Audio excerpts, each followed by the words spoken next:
Pansinin mo ang matandang nasa harapan mo. Hawak niya ang isang malaking lambat kasama ang kanyang anak. Lumusob sila sa tubig ng paunti-unti at sa isang kisap mata. Sinisid nila yung lambat sa ilalim ng tubig hanggang mabalot ng lambat ang magulong aquatic plants. Baka isipin niyo ginagawa ito ng mag-ama upang linisin ang mga kalat sa ilog.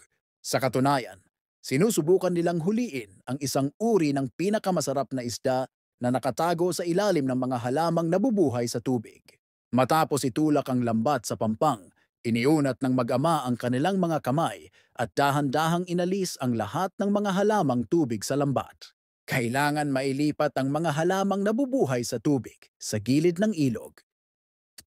Sa ilalim ng tubig, walang tunog ng anumang mga isda na nagpupumiglas na makatakas.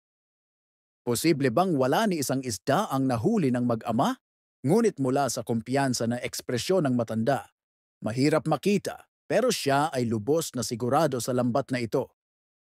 Kung tutuusin, ang mga nabubuhay sa buong ilog ay lahat pinalaki ng matanda mismo, habang ang mga halamang nabubuhay sa tubig sa lambat ay inalis nilang lahat.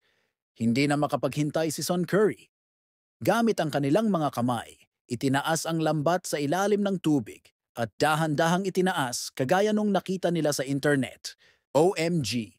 Hindi napigilan ng dalawa na magulat. Napasigaw sila sa saya.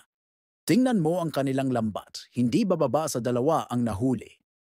300 malalaki at maliliit na igar. Dapat mong malaman na ang rice field eel ay kilala bilang kasiling bugoy. Para sa karamihan ng mga lalaki, ito ay isang mahusay na gamot na pampalakas o pampatayo ng junior. Kaya sa palengke, kadalasan maari itong ibenta sa mataas na presyo na hanggang fewer hundred pesos bawat kati.